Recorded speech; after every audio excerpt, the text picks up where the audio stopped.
In June 2026, Karnataka's politics saw the beginning of a new chapter. Congress's DK Shivkumar had become the Chief Minister. It was a long wait for the man known to be Congress's go-to in times of crisis, their troubleshooter. After an intense battle with outgoing Chief Minister Siddaramaiah for almost 3 years and a long career in politics, an ambitious DK Shivkumar finally got what he wanted all this while: the top post in his home state, a state where much of the Congress's victory in 2023 has been attributed to DK Shivkumar's organizational skills. But it hasn't been an easy ride for the 64-year-old DK Shivkumar. There's been on-ground struggle, political battles, raids, jail, legal troubles, and so much more. So what makes DK Shivkumar so powerful and influential? A new book takes a look at this. It's titled DK Shivkumar, Congress's Crisis Manager and Karnataka's Kingmaker. It is written by senior journalist Rasheed Kidwai, who has tracked Congress for decades. This book is published by Hachette India. And earlier today, we spoke to Mr. Kidwai about DK Shivkumar, his strengths, weaknesses, and what next for the man from Kanakpura. Hello and welcome. I'm Shubham Chohan. Let's get started. In the Congress, it's an open platform. DK is a very living and a very good example what loyalty is all about. Just put it a little differently. Does the Congress need DK Shivkumar more, or does DK Shivkumar want Congress more? When BDC Station becomes Chief Minister and the kind of response it got, I think Rahul Gandhi, we must give credit to him where it is due. He realized that, look, this model is going to work. DK Shivkumar's patience paid off, and that is where I think Siddaramaiah also acted with a lot of grace. The fact that we are talking about Sheila Dikshit, so he needs to be Sheila Dikshit of Karnataka, of Bangalore, at least in next 2-3 years time. So the burden is very high on him. Will DK Shivkumar get a national role in the Congress party?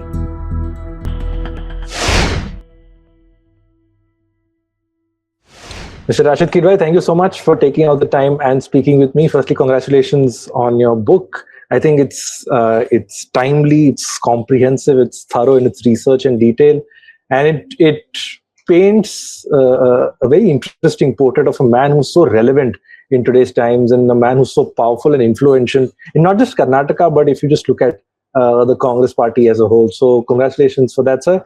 My first question is, why DK Shivkumar? What is it that drew you, a very senior journalist who's covered Congress for decades now? What is it that drew you and you decided that my next biography will be that of DK Shivkumar? Thank you very much. Thank you for your kind words. I think you asked a very relevant question. Why him?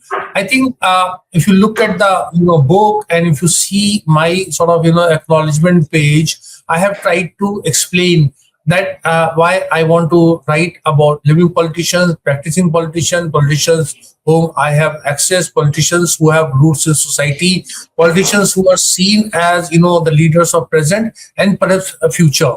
In biographies in India particularly are written about people who are dead and gone, or whose political career have faded, who have kind of retired, tired, whatever you want to call it. I think that's not the best way to deal with it, because actually there is this element of misunderstanding or misconception, I would say, that these biographies are written for the readers. It is not written for a particular politician. In this case, the book is not so much, for DK Shivkumar, it is for the the voters or the readers or so to say citizens at large. Because if we go and buy a washing machine, or we want to buy a mobile phone, we want to buy any consumer good, we do the entire sort of market research, whether the front loading is better or top loading is better, what is the kind of results it gives, how much of energy. When it comes to voting, Shubham, and correct me if I'm wrong, we get swayed by our emotions, or we get swayed by our belief system or our caste or something, which is not the best possible way. So the biographies are like this. They get you a kind of informed choice. Who are these people? What are they? What is their strength? What is their weakness? And some kind of assessment. Of course, writing about a living politician is very challenging, because there is a problem of access. There is always a shifting narrative. We don't know what's going to happen. I was writing actually this book thinking that one day Shivkumar will become Chief Minister, and he became Chief Minister much ahead. So perhaps this book was scheduled for October, and here we are in July and talking about him as Chief Minister, and a book in your hand and my hand.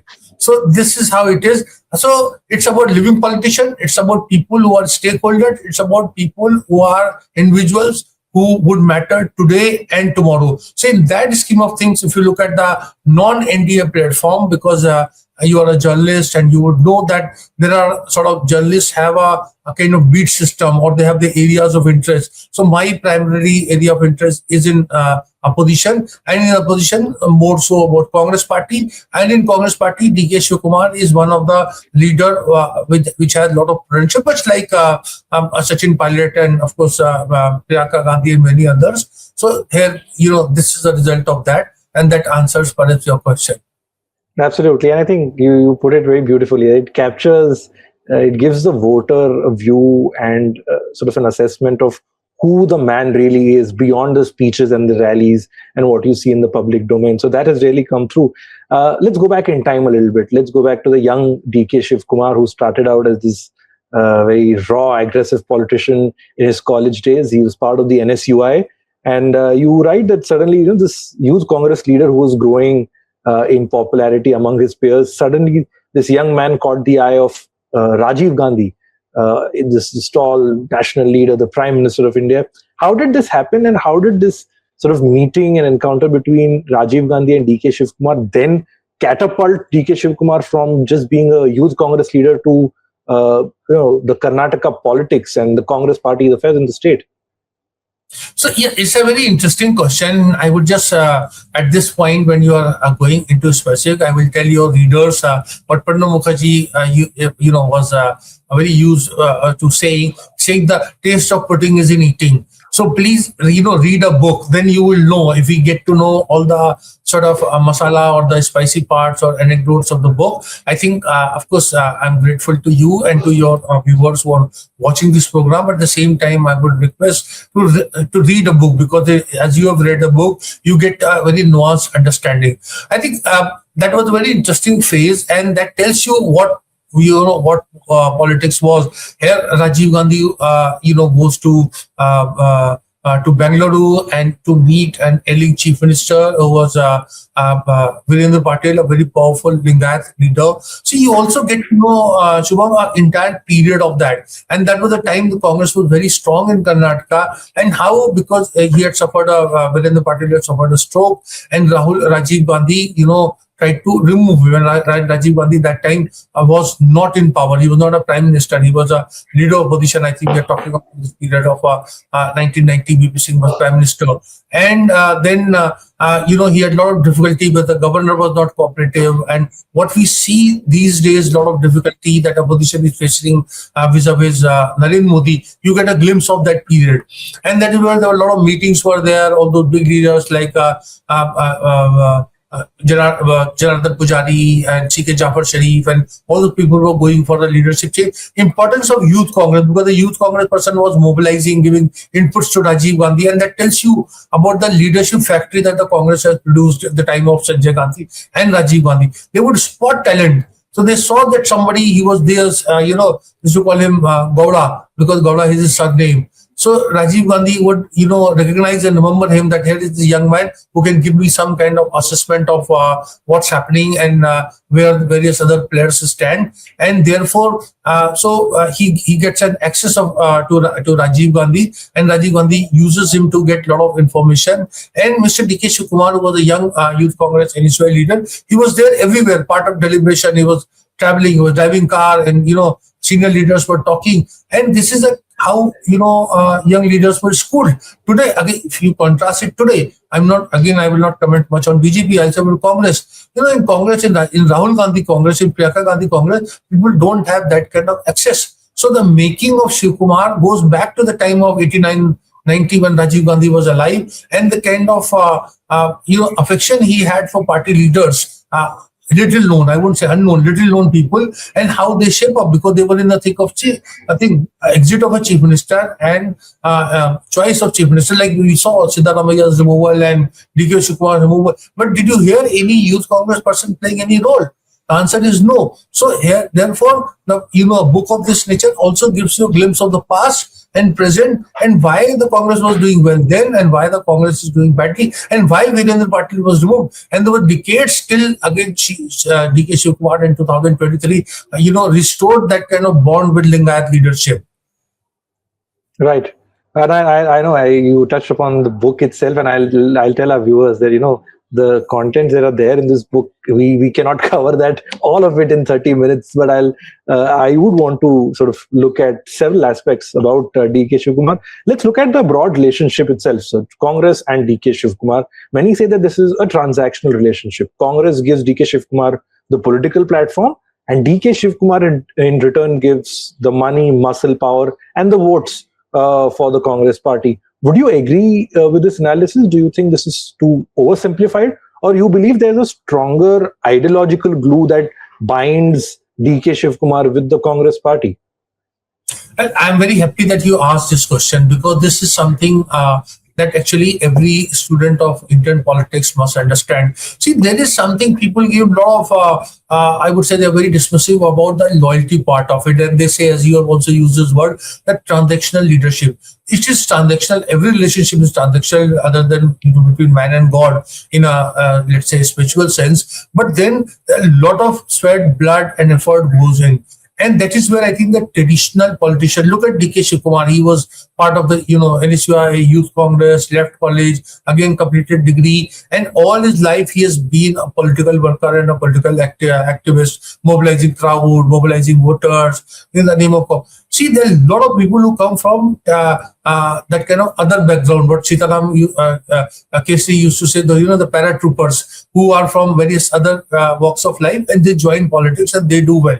But they get disillusioned very easily. They leave party. You look at Trinamool Congress, the kind of, people who have left the party. So there are many people, all those film actors and actresses and other people, their, sense of loyalty is very limited. Look at even the Congress. 150 leaders have left. A lot of them are all those Baba Loks. I don't want to take name, and how the kind of people. Traditional politicians have not left the Congress. I mean, majority of them. So therefore, the traditional politicians who have a sense of loyalty and sense of belonging. See, as I've written, DK Shivkumar was jailed in that ED-related case in Tihar. Sonia Gandhi went to see him. Now, if you look at the, the Congress and contemporary history, there's a very little, instance where you see where the leader of the stature of Sonia Gandhi would go to see somebody to Tihar jail. So this tells you about the bond and the relationship, the kind of emotional and political investment. And what is DK Shivkumar saying? Not today, but for months together.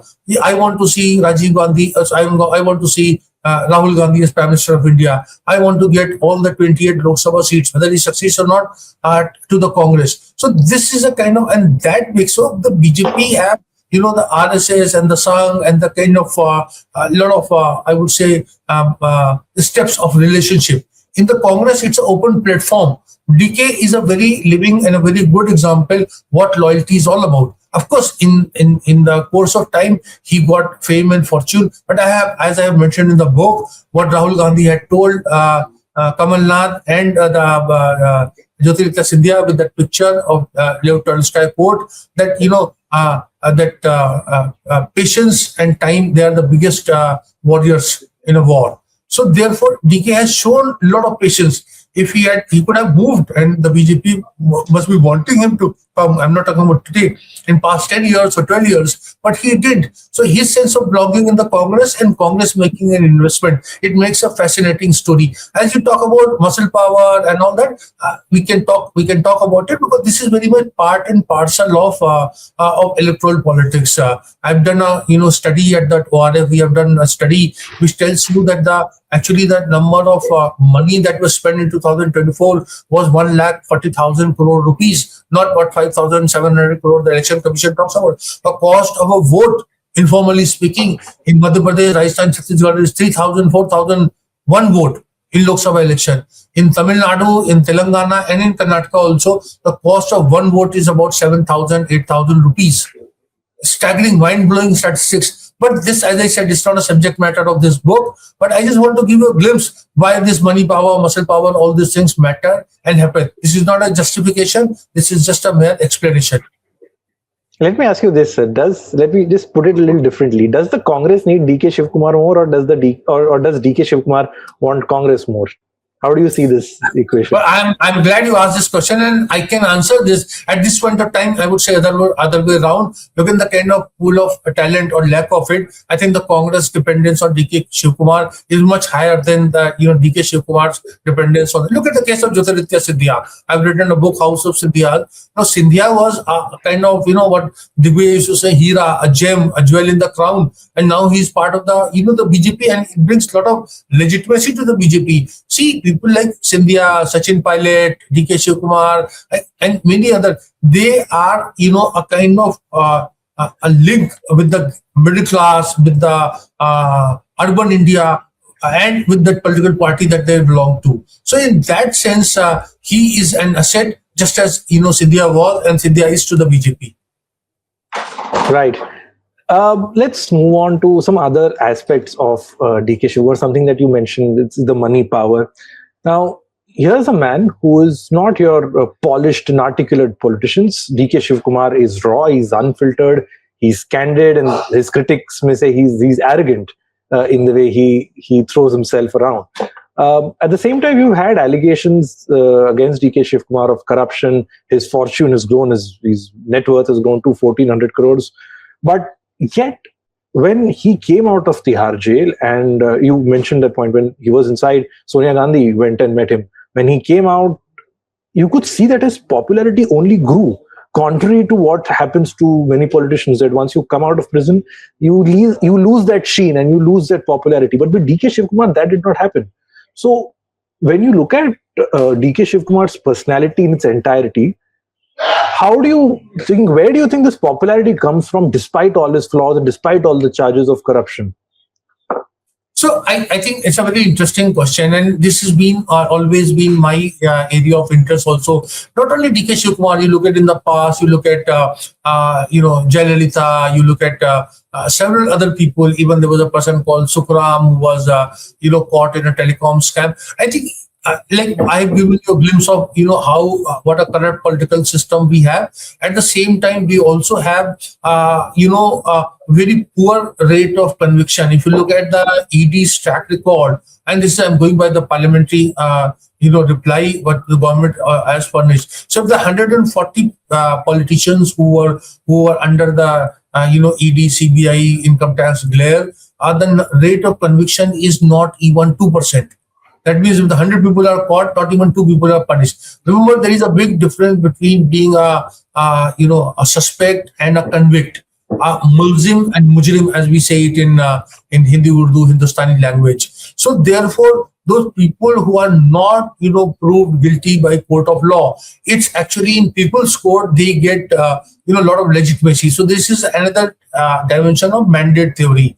And that is where I think, and look at the DK's business, it's there out in open. It's all white money. We also know a lot of people who use it black money. I don't want to take name, but the end number of people on the on the India side whose fortunes have really gone up. So this is a telling commentary, but I think people of India are very judicious. They are very they're able to see through. They know that only the convict politician cannot participate in political process, and there is a lot of vendetta and vindictive nature and kind of character assassination. All these things are there. This is not in defense of any individual or a political party, but that's how it happens. So I think if somebody is suspect or caught in a corruption charges, that does not mean that person's popularity is on the wane. Sometimes it's the other way around, and that is why I brought Jayalalitha again and again. She won chief minister. She became chief minister thrice in spite of facing very serious charges of allegations. Now these allegations were allegations; they were not proved in a court of law.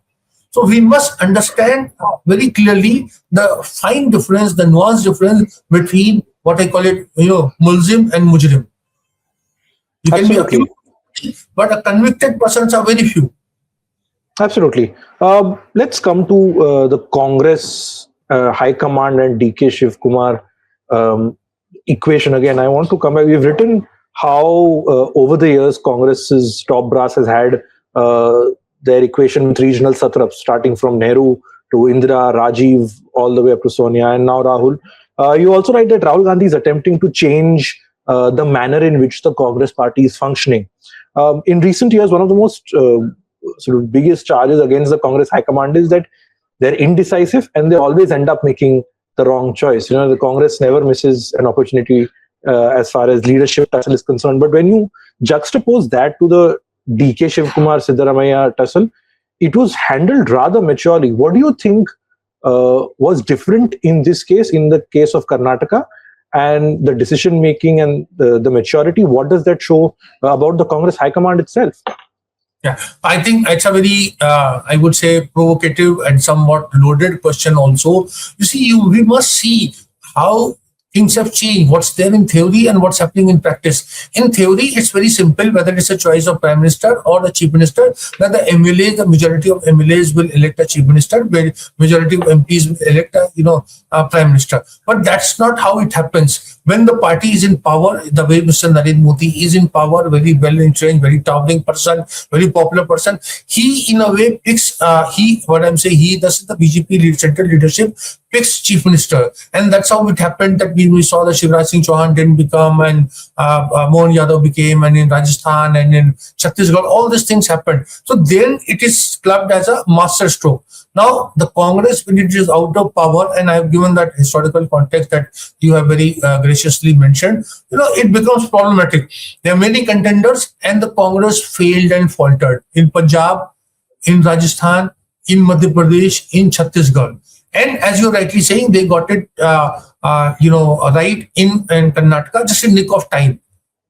Let me tell you what it was. There are two contenders, person A and person B. Only one person can become Chief Minister. Instead of going for simple head count and declaring the result, there is a lack of transparency in the entire selection of Chief Ministers as far as the Congress is concerned. And what does Congress tells behind closed doors? That, okay, you are young, you stay, let the older person become, and then, halfway through, we will make a change. Now, halfway through, the Chief Minister, whether it was Mr. Bhupesh Baghel or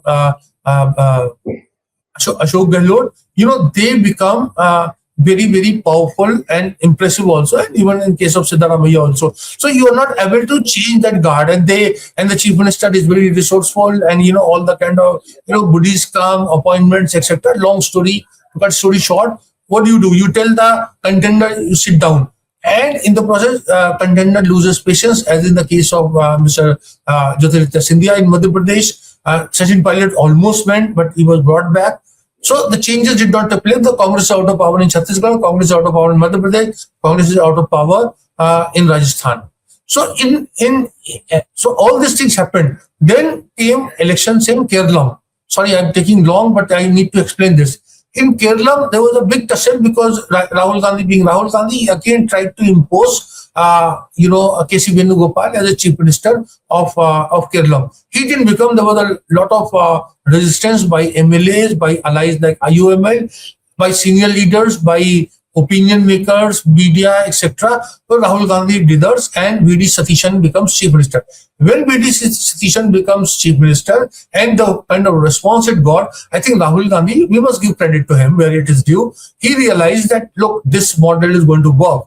Let us fulfill the commitment that we have made. Let us fulfill the kind of, things that they want. And that is where I think Mr. DK Shivkumar's patience paid off, and that is where I think Siddaramaiah also acted with a lot of grace, and he allowed this kind of smooth transfer of power that's taken place. Not an easy thing when parties in opposition, but it tells you, above all, there is a need for transparency in both political parties, whether it's the BJP or Congress, that the selection of Chief Minister should be a lot more transparent, lot more visible, and lot more in keeping with the books, where it tells that the majority of MLAs should elect, the Chief Minister, not somebody sitting in Delhi or somebody who's part of the High Command or the Supreme Leader.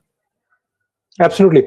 There's one question I forgot to ask you when we were talking about the ideology bit. I think one of the most popular and much covered incidents was in the Karnataka Assembly when DK Shivkumar recited the RSS anthem, and suddenly everybody, the BJP was thumping their tables, and suddenly everybody started asking, why is DK Shivkumar the true blue congressman doing this? Is it a pressure tactic by DK Shivkumar, or is it some overture to the BJP? What was it? Do you think so much was read into it? There was nothing that was actually there, or what did you make of this entire RSS episode that happened? So I think the BJP is very good at building this perception, and there is a perception, narrative building, whatever you call it, that the Congress is anti-religion. The Congress, it does not have, in that sense, roots in society. The Congress doesn't represent the majority community faith, in this case being Hinduism. And that's where I think it's a misnomer. The Congress, average Congress person is much more perhaps devout and religious than an average BJP worker. I'm talking about the in terms of leadership model. And that is where I think the Congress was facing this. So it's an old tussle. Mahatma Gandhi wanted religion to be part of dharma, to be part of politics. Jawaharlal Nehru, of course, he was Western educated, and there was a lot of merit in what he said. And our constitution says that we are a secular country. In secular scheme of things, the religion was a very private affair and no role in statecraft. And unfortunately, Nehru is a subject matter of another debate some other time I would want to discuss with you. So, Nehru failed in implementing. People have not bought that. So, religion continues to be very a sort of sentimental issue and playing a very big role. So, here is a Congress party where there is DK Shivkumar temple going from Mahakal to, Datia Shaktipeeth to the 400 mutts that are there in Karnataka. Gurugaya temple, he's a temple going person, and yet he is very well entrenched and well seeped in the Congress ideology. And when this happened, so DK Shivkumar just wanted to send a signal to the BJP, look, this is not, I know a lot about you, about your functioning and your style, but you are absolutely right. It will be naive to say that it did not, upset a section of the Congress, and the Congress people were very worried, what is DK Shivkumar? See, I want to tell you, through you, in January, year 2000, Sonia Gandhi was Congress president. She was leader of opposition. The Congress passed, a working committee passed a resolution, and the resolution said, and if I don't tell you this background, that the Congress party resolution, if I had just come and said this, that Hinduism is a sole guarantor of secularism in India, you may not have attributed to the Congress. You may have said that this is a BJP, this is some other right-wing Shiv Sena, somebody saying. Hinduism is a sole guarantor of secularism in India. I have no problem, but I'm just telling you the potency of it. This is a Congress party resolution under Sonia Gandhi, year 2000. Okay, but yet Congress is seen as anti-majority community. And when they do this temple run, they say all those things are said that Rahul Gandhi is trying to, carry the religion on his sleeve, etc. and all. And Congress is, falls between two stools. In Madhya Pradesh, they tried to be a, softer version of Hindutva or the, alternative to BJP. So this is something, it's very interesting, but let me tell you, it's been just almost over a month since Shivkumar has become. I think there is a great relief. When I talk to people, Uttar Pradesh, Congress persons in Uttar Pradesh, Madhya Pradesh, all those Hindi heartland, they think, look, he's one of us. And I think I've written the book also, that it's not that Siddharamaiah was not in Congress, but since he had come from JDS, there was an element of doubt about, him being thoroughbred Congress person. So DK's religion or overt signs of religiosity is something that is greatly cherished by the average Congress worker. And I think this is very difficult. He will not be able to speak, though he's learning Hindi and he started speaking Hindi very well. You may see Hindi translation of this book also. But his popularity is there in Himachal. His popularity is there in Gujarat, which is very amazing. Other than Nehru Gandhi family and a few exceptions, like I keep mentioning Sachin Pilot, etc. DK is a one leader from southern India whose reach and visibility is very much there, whether it's from Assam or in Himachal or in Uttar Pradesh or in Bihar. Remember when Rahul Gandhi was doing those rallies, vote chori, etc. He was sitting in Bihar, he was there attending rally, and he attended rally also. Absolutely, and I think that popularity, the other part to look at when it comes to other states, is Mr. Troubleshooter image of DK Shivkumar. Whenever a government is in trouble, when a Congress government is in trouble, you get DK Shivkumar, and he weaves his magic. He keeps the flock together. Many call him the Amit Shah of the BJP. But my final two questions, Mr. Kidwai. First is, he's been chief minister for just a little over a month now. Elections are about a couple of years away. 2028 is when Karnataka heads to polls. If you had to do a quick SWOT analysis of DK Shivkumar, the Chief Minister, and DK Shivkumar, the party person, as someone who will lead the Congress into 2028 elections, what are the strengths, weaknesses, opportunities, and threats that you see for DK Shivkumar now that he's finally gotten the chair that he's been ambitious for? So in one of the books, I have explained the relationship between party and government is that of a philosopher and king in the old, Greek model. So now the philosopher has become king, so king has to deliver. The king has no escape. Whether it is, earlier Manmohan Singh or Prime Minister Narendra Modi, they have to deliver. They have to do the heavy lifting. I think before this 28 assembly elections or 29 Lok Sabha elections, there is also elections of that, the GBA, that Greater Bangalore Authority, etc. So he needs to perform. He needs to do. You see, Bangalore is a very, I would say, a very shining example of what I call it, the Shining India. The Shining India campaign is not there because of the IT hub. There's a whole, world looks at, in some ways, Bangalore is more important than Delhi and Mumbai. So if he gets, bring some kind of change in Bangalore in terms of IT sector or waste management or infrastructure, all these things are there. Even if it does little, you see, again, me and you will discuss one day that how Sheila Dikshit brought a change in Delhi. Though she lost, but she won 3 elections. And because the fact that we're talking about Sheila Dikshit, so he needs to be Sheila Dikshit of Karnataka, of Bangalore, at least in next 2-3 years time. So the burden is very high on him. I think what he was in the party, he was a thinker, philosopher, and of course was doing a lot of things, but now it is delivery. So he'll be judged by that. And there is a lot of caste combination, caste survey, the fact that he's a very strong Vocaliga leader. So he needs to get 80-90% of Vocaliga votes. He needs to get that Ahinda alliance that Siddaramaiah had, keep going, and he has to win over Lingayats. It's not an easy thing. Because you can't please everyone. You look at the cabinet expansion that was to take place has not taken place. So there are a lot of setbacks and challenges are there. Right. And my final question, it's the big question that a lot of people would have at the end of reading this book. Will DK Shivkumar get a national role in the Congress party? I think that is something that is, because you look at his influence and power. He's done so much for the party, not just in Karnataka, but in other states. He has the trust of the Gandhis. He's somebody who has that ground connect, can mobilize resources and manpower. So what would you think of that? So I think that's a very interesting question. We have had, PV Narasimha Rao as Prime Minister, who is not a member of Nehru Gandhi family. We have seen Dr. Manmohan Singh, but here is a person who's not outsider. I mean, both Manmohan Singh and PV Narasimha Rao were not mass leaders. Here it is a mass leader. If mass leader is given a chance in some kind of coalition government, and history was on his side. You look at H.D. Devegola, both are Vocaliga. He defeated H.D. Devegola, of course, first election, he lost to H.D. Devegola. So here is a person who has a potential to become this. He is a great believer in astrology. He is an astrologer and all that. So he thinks that perhaps there is a role. And I also think, as a political analyst and a political commentator, that he has a chance. You see, this thing is 64, the age is on his side. Remember, Rahul Gandhi will become Prime Minister only when there is a Congress government.